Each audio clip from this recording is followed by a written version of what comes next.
Hello, Bellevue Heights Church, BHC. Today, there is so much satisfaction in finishing something that you've begun. Maybe a task list or a project or even a puzzle.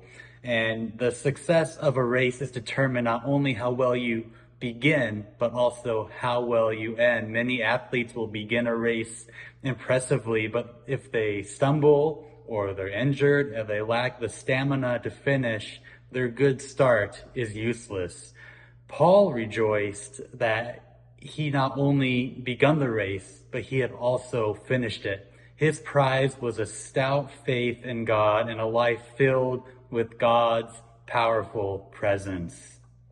You know, following Jesus is not easy. Some mistakenly assume that once they become children of God, their struggles are over. Many Christians begin their walk with Christ enthusiastically, but as the pressures mount, they lose heart and they abandon their pilgrimage.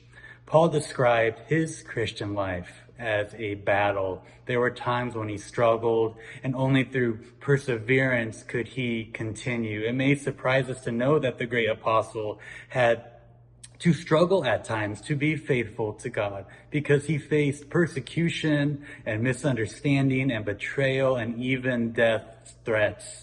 He talks about a thorn in the flesh, and he impacted the world more for Jesus Christ than any other person in history. So what happens there is God's power becomes perfect in Paul's weaknesses. Weaknesses can be a great thing. Use it to glorify God. Glorifying our weaknesses, you grow in perseverance and in strength and in character and in closeness with the Lord. Some of the people I know that suffer the most are closest to God, and they can talk about that experience. Listen, the only being in the universe that exists without limits is God himself. And for our limits, it's not always godly to say yes, but rather trust God and in the healthy pace and the boundaries that he has set for us. Your faith in God is not proven by beginning the race, but enduring to the finish. Publicly announcing your commitment in Christ in your church does not compare with a lifetime of devotion to his cause. So use Paul as your model. Live your life in such a way that one day you can conclude and say that I have fought the good fight, I have finished the race, and I have kept the faith.